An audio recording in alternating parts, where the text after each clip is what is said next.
ताप्लेजुङ जिल्लामा अवस्थित पाथिभरा माताको दर्शन गर्न जाँदैछु म। यति बेला म इटहरी चोकमा छु र इटहरी चोकबाट धरानतर्फ के अगाडि जाँदाखेरि त्यहाँबाट चाहिँ ताप्लेजुङ जाने जिपहरू पाउन सकिन्छ। त्यो गाडीले तमोर खोलाको किनार हुँदै ताप्लेजुङसम्म पुर्याउँदछ र ताप्लेजुङ बजार पुगिसकेपछि भने फेरि अर्को जिप चढेर पाथिभरातर्फ लाग्न सक्छ।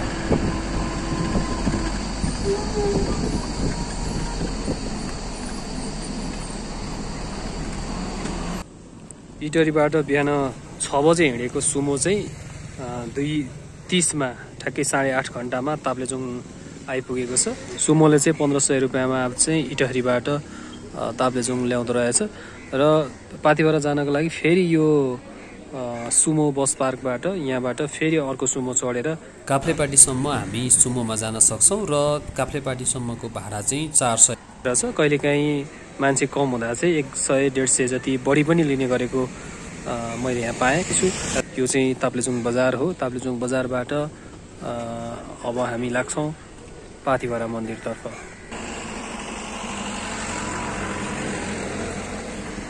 ताप्लेजुङ बजारबाट 8 किलोमिटर अगाडि बढिसकेपछि आउँछ सुकेटार विमानस्थल।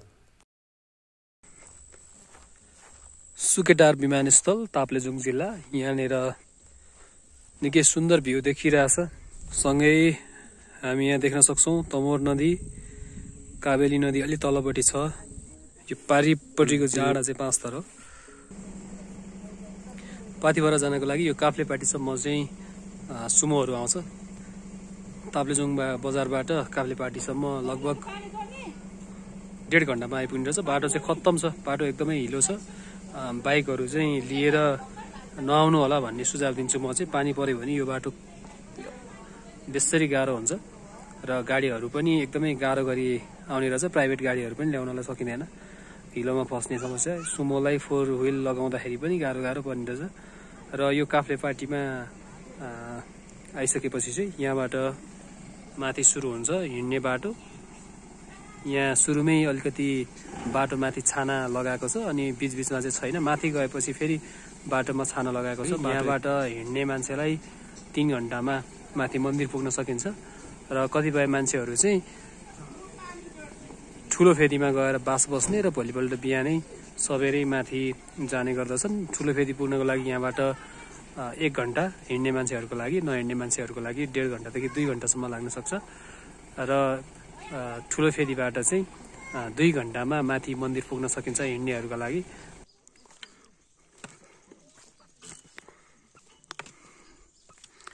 तुवालोले ढपक्क ढाकेको छ।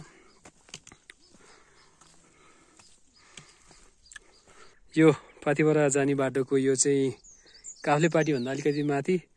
यहाँनिर चाहिँ देब्रे हातले तलबाट यो माथि ढुङ्गा फाल्दाखेरि अडियो भने चाहिँ भाग्यमानी हुने भन्ने चाहिँ मान्यता रहेछ।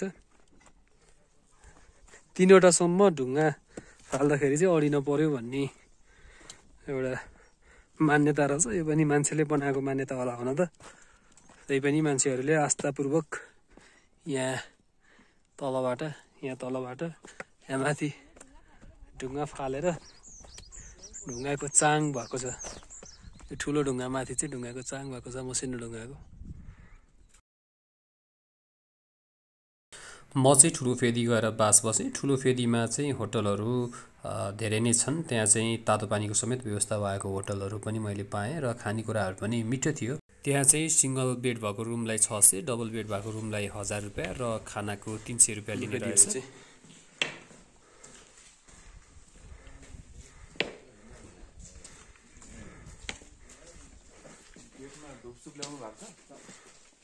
अब स्टार्टिङ यहाँबाट हो, एउटा टक्कसँगले चाहिँ धुप बालेर जानुपर्छ ल। यहाँ पर चाहिँ छैन होला। अब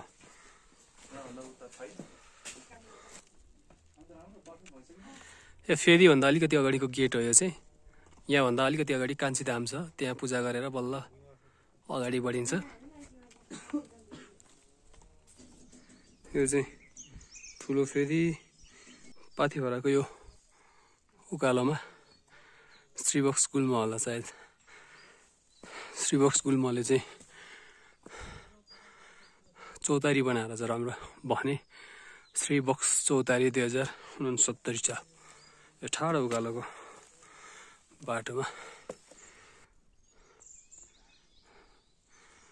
पाथिभरा आउने बाटो चाहिँ एकदमै राम्रो छ। यो ढुङ्गा बिछ्याएको बाटो, ठाउँ ठाउँमा चौतारीहरू बस्नको लागि, फोहोर फाल्नका लागि फोहोर फाल्ने ठाउँ, डस्टबिन, चर्पीहरूको पनि ठाउँ ठाउँमा व्यवस्था गरिएको रहेछ। म धेरै नै माथि ठुलो घन्टीनिर पुग्न लाग्छु र ठुलो घन्टीनिर पनि यो छानो बनाएको रहेछ। बाटोमा चाहिँ पानी पर्यो भने यहाँ आउने पर्यटकहरूलाई पानीले नभिजोस् भन्नको लागि यहाँ तलदेखि यहाँ माथिसम्म छानो बनाएको रहेछ। तल पनि थियो, तल पनि काफ्लेपाटीबाट पैदल हिँड्न सुरु गर्दाखेरि पनि यस्तै छानो छ, केही 100 मिटर जति, र यहाँ पनि माथिसम्म नै यो चाहिँ बाटोमा छानो बनाएको छ, माथिसम्म नै छ। बाटो पनि एकदमै राम्रो छ, ढुङ्गा छापिएको बाटो, ठाउँ ठाउँमा बिसौनीहरू, चौतारीहरू बनाइएको छ। र यो बाटोमा चाहिँ हिँड्न नसक्नेहरू पनि बिस्तारै आराम गर्दै आउन सकिन्छ।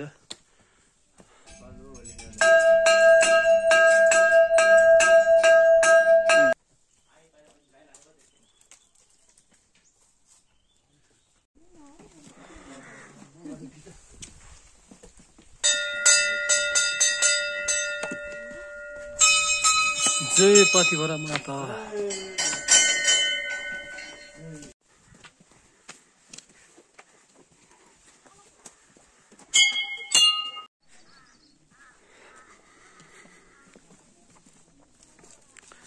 पाथिभरा माताको दर्शन गर्न आइपुगेको छु म। यहाँनिर गणेशको मूर्ति रहेको छ। गणेशजीको मा सर्वप्रथम दर्शन गर्ने, त्यसपछि यहाँनिर शिवजीको पूजा गर्ने, यहाँ पूजा गर्ने, त्यसपछि यहाँ अगाडि पाथिभरा माताको मन्दिर छ। त्योभन्दा पाथिभरा माताको दर्शन गर्नुभन्दा पहिले चाहिँ यहाँबाट यतातिर लागेर यहाँ सबै भगवानहरूको पूजा अर्चना गर्ने। यहाँनिर त्रिशूल राख्ने ठाउँ पनि रहेछ।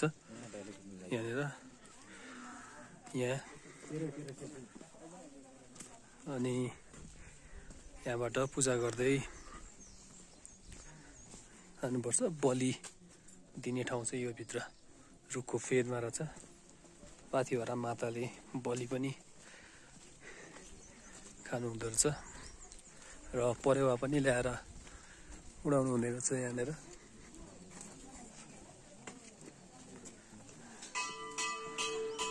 यहाँबाट दर्शन गर्दै ध्वजा पताकाहरू टाङ्दै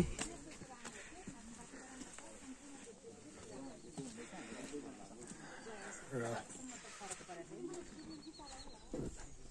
अब चाहिँ यहाँबाट घुमेर यहाँबाट जुत्ता खोलेर पाथिभरा माताको दर्शन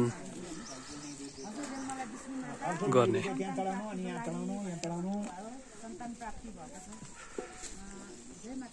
जय माता दी।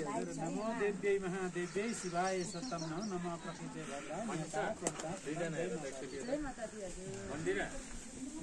अलिकति यता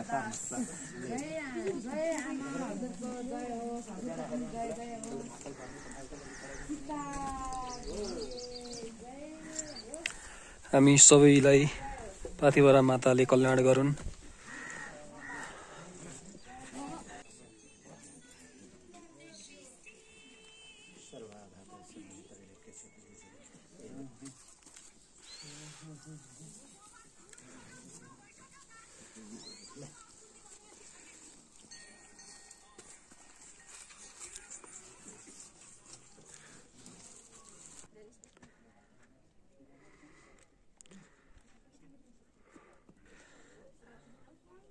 यति बेला हुस्सो लागेर ड्याम्मै भएको छ। एकैछिन अगाडि भने अलिकति खुलेको थियो।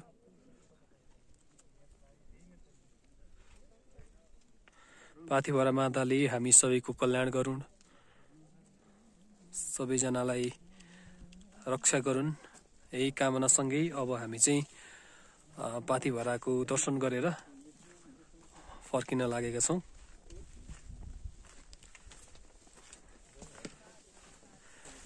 आज हुस्सु लागेर अलिकति